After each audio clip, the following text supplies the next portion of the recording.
Bienvenidos a su espacio de entrevistas con Respira Libre en su sección de salud.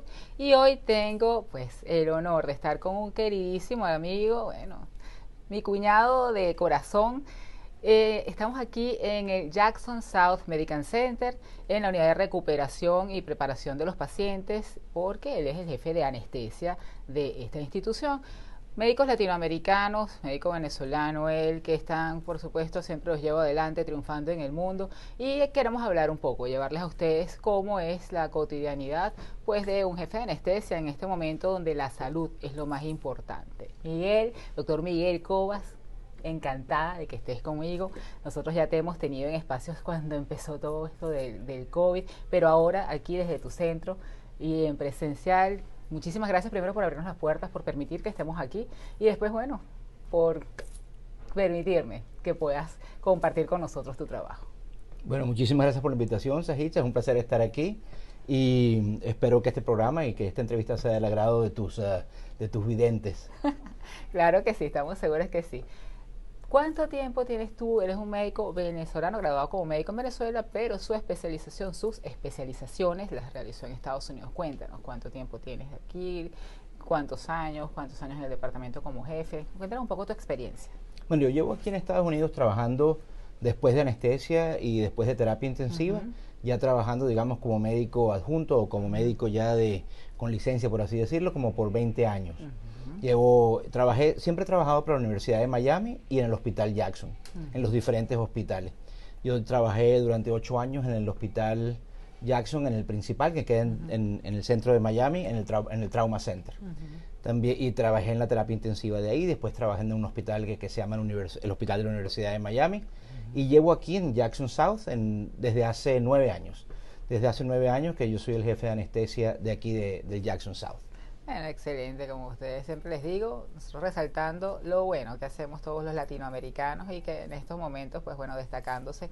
Y sobre todo, ¿cómo ha estado la actividad en este momento de salud prioritaria? Porque desde que empezó toda la pandemia, siempre la parte anestesia, la parte de terapia, toda la parte de salud es lo que está pues llevando la batuta a nivel mundial.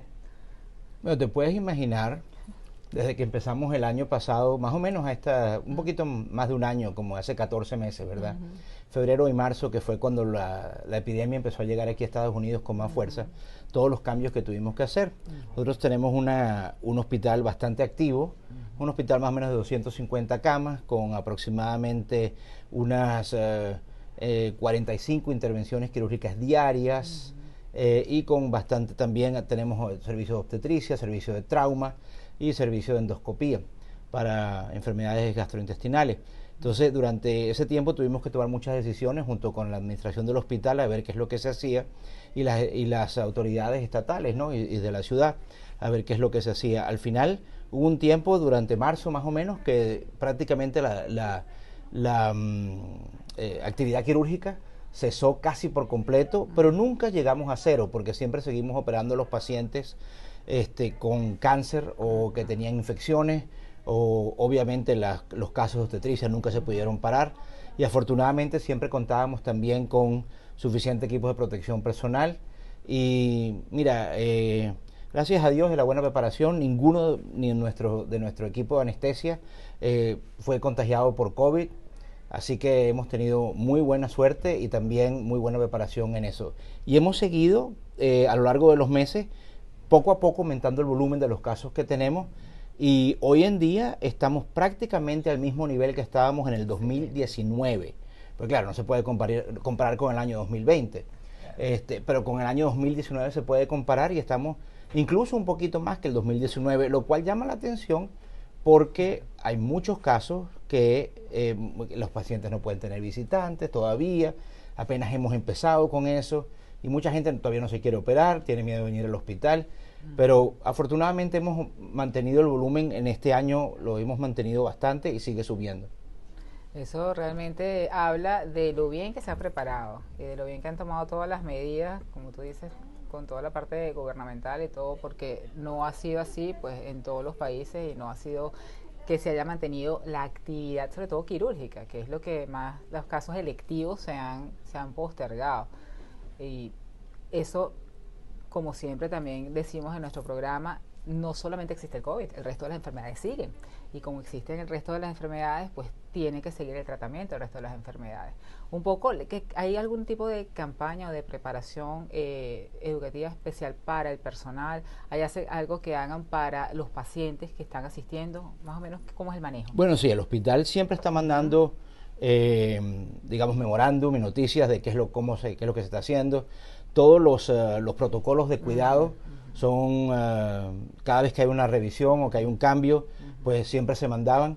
Al principio esos cambios eran cada 2 o 3 días, de que es cuando se hacen las pruebas, cuando no se hacen las pruebas, esto y lo otro, el número de pacientes, y después con el tiempo ya uno se hace como más, los casos se hacen más normales en cierta forma y uno toma más confianza y de cómo tratar a los pacientes con COVID y de cómo también tratar a los demás pacientes que tienen mucho miedo de estar en un hospital cuando se sabe que hay muchos pacientes con COVID y que tienes que hacerte la cirugía por algún motivo, por cáncer, por esto y lo otro. Los pacientes también tienen mucho miedo con eso. Y también entonces nosotros tenemos una clínica, la clínica preoperatoria, donde no solamente se les hacen las pruebas de COVID y se hacen las pruebas de necesarias para antes de la cirugía, pero más o menos se les dice por dónde tienen que entrar, esto y lo otro, para tratar de mantener siempre la distancia que hace falta entre los diferentes pacientes. Todavía no se ha permitido, sino hasta hoy, de hecho, el primer día que tú vienes aquí es el primer día que se permiten visitantes. No se habían permitido visitantes, o sea que los pacientes tienen que venir y se tienen que operar solos. Y claro, eso también era un nivel, eso aumenta el estrés y la dificultad de hacer el procedimiento. Pero como te digo, hemos tenido siempre muy buena comunicación entre la parte de infectología, los protocolos de enfermería y los protocolos médicos para tratar de decidir cuál es la mejor forma de tratar a estos pacientes. Excelente. Bueno, vamos a un corte y ya regresamos para hablar un poco de qué es lo que viene o cómo se preparan para en un futuro. Continuamos con la entrevista. Aquí estamos con el jefe de anestesia, mi querido amigo doctor Miguel Covas, en esta institución del Jackson Medical Center. Y con respecto a lo que ya conversamos en el primer bloque, de la realidad de que ellos están trabajando a un 100%, a como estaban trabajando en el año 2019, gracias pues a todas las políticas que se han hecho, gracias a las políticas de vacunación del Estado, gracias a la dotación de equipo. ¿Qué es lo que quisiera yo que nos dijera Miguel bajo su visión de un centro hospitalario en la parte quirúrgica? ¿Cuál es la realidad que de aquí en adelante tenemos? Porque el COVID no es que mañana se nos quita el COVID. El COVID es algo con el que particularmente, es una opinión muy personal, yo creo que vamos a vivir de aquí en adelante. Y que fue algo que nos cambió todo lo que era el ejercicio médico previo COVID a post-COVID. No creo que volvamos a estar sin muchos equipos, sin muchas cosas, por muy vacunados que esté la población. Pero ¿cómo ves tú una institución o un centro que ha podido estar en un estado que tiene esta maravilla, que ha podido lograr un reintegro casi normal o normal a las actividades y pues muchas otras realidades que también nos están viendo, donde no se ha logrado? ¿Cómo ves tú ese futuro? Bueno, es una buena pregunta porque obviamente uno no tiene una bola de cristal, pero lo que tú dijiste tienes mucha razón. El COVID no se va a ir. Hay que verlo como una enfermedad endémica que va a estar entre nosotros por muchísimo tiempo. Yo creo que es importantísimo mantener la información e incluso cierta presión sobre la población de que vacunarse es importantísimo, de que no importa cuál vacuna sea la que tengas disponible en tu país, es bueno vacunarse, que tratar de eliminar, digamos, blancos sobre el cual el virus puede desarrollar la enfermedad es muy importante desde el punto de vista epidemiológico, y que el desarrollo de inmunidad de masa, de inmunidad de rebaño, se puede lograr, pero poquito a poquito, pero hay que tratar de hacerlo y la mejor forma es con la vacunación. Entonces eso por una parte. Lo otro es que uno tiene que sentirse cada vez, digamos, la palabra quizás sea no muy, pero más cómodo tratando a los pacientes de COVID, sabiendo de que esto va a estar así todo el tiempo. Igual que uno cuando tiene que tratar a pacientes que tienen enfermedades altamente contagiosas, pues esto va a ser así. como los países que son endémicos, por ejemplo, de Ebola en África. Ellos de alguna forma tienen que desarrollar ese protocolo y también quitarse un poco la reserva y el miedo de todo lo que tenemos que hacer. Al principio aquí, como todos los países, teníamos muchísimo miedo, nos poníamos, tú sabes, quizás hasta el triple de las cosas que nos teníamos que poner hoy en día, porque uno tenía el miedo del desconocimiento de las cosas que pueden pasar, de lo nuevo, uno nunca sabe, es una enfermedad. Y yo creo que hoy en día ya se entiende un poquito más, no solamente el porcentaje de letalidad, el porcentaje de morbimortalidad, los factores de riesgo, pero también también los equipos de protección funcionan si uno los usa bien. Así que es importante saber de que si uno toma esas medidas, yo creo que los riesgos de uno como personal de salud se minimizan considerablemente al punto de que la labor de uno, que es de cuidar pacientes, tiene que seguir. Porque eso es lo que uno está aquí, ¿verdad? Uno tiene que seguir proveyendo anestesia, proveyendo cuidados intensivos, y entonces uno no puede decir que no lo... Que eso es algo que uno lo va a seguir haciendo y uno tiene que buscar la mejor forma de hacerlo, ¿verdad? Entonces, con los equipos de protección personal y sabiendo cómo es la enfermedad, yo creo que eso uno puede tomar cierta, digamos, tranquilidad en eso. Sin embargo, hay muchos lugares que esos equipos o no es tan fácil conseguirlo. Entonces ahí es cuando vienen las decisiones que se tienen que ser tomadas de qué pacientes realmente tienen que beneficiarse de una cirugía, qué pacientes son los que tienen que entrar al hospital, los que no tengan COVID, obviamente, para operarse o para entrar digamos, cateterismo. Y eso también incluye decisiones de cómo mandar a muchos pacientes que antes a lo mejor se quedaban una noche en el hospital y ahora tienen que hacer ambulatorio. Entonces esas son cosas que se pueden hacer. Nosotros aquí durante un tiempo, nosotros reemplazos totales de rodilla, que generalmente se mantienen hospitalizados, los empezamos a mandar a la casa esa misma noche. Claro. Porque los cirujanos, bueno, estaban de acuerdo y había pacientes que realmente requerían eso y es imposible decirle, uno va a esperar que 6 meses, cuando la persona no puede casi ni caminar por un reemplazo de rodilla y aún menos de cadera. Entonces esos pacientes se quedaban el mínimo tiempo posible. Cáncer de colon, se desarrollaron protocolos donde se trataba de mantener al paciente lo menos posible. Eso de los pacientes electivos. Con los pacientes de COVID siempre tratar de mantener la protección personal, las medidas de distancia y obviamente la vacunación del personal.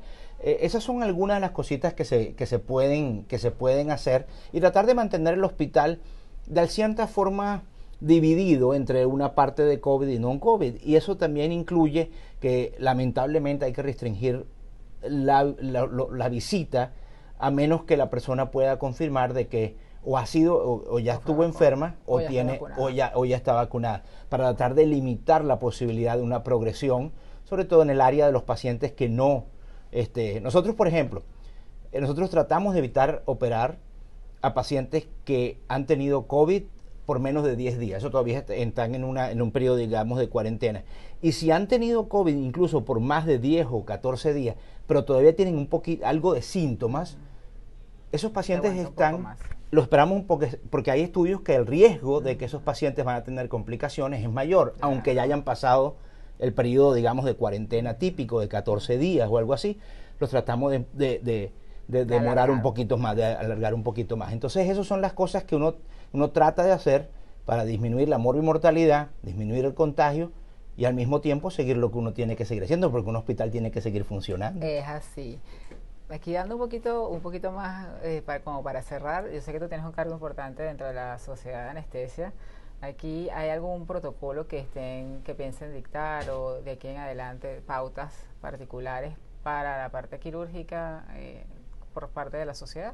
Bueno, gracias yo soy el presidente de la Sociedad de Anestesiólogos de Terapia Intensiva, SOCA, por las siglas en inglés. Y también en la parte de la Sociedad de Critical Care, la Sociedad de Critical Care Medicine, igual que el ASA. Siempre ha habido en los websites, en los diferentes websites, hay diferentes protocolos y diferentes guidelines que uno lo puede ver ahí, de qué es lo que se recomienda para trabajar con estos pacientes, en cuanto a niveles de protección personal o en cuanto a distribución del ICU. Así que bueno, son varios, pero... Se han activado más. Sí, obviamente, todo eso está activado y siempre son medidas de referencia, lugares de referencia donde uno siempre puede buscar y ver lo que, Y eso es lo que una está. excelente labor también que están haciendo. Así que bueno, muchísimas gracias, Miguel, y de verdad que un honor que estés con nosotros aquí en nuestro espacio de Respira Libre. Si te quieren contactar, ¿cómo te contactan? Bueno, en lo que quizá la forma más fácil sería mi email. No sé si lo puedes poner en el ¿Cómo no? website Que lo o podemos colocar. te lo puedo dar. Y el website es Cobas, mi apellido, @miami.edu. Y Perfecto. así que, Y pero si cualquier lo persona que quieren, quiera llegar también puede hacerlo a través de las redes Respira Libre y con gusto pues pasaremos la información. bueno, muchísimas gracias, siempre a la orden y espero que esta información les haya sido útil, ¿ok? Claro que sí, muchísimas gracias. Nos vemos.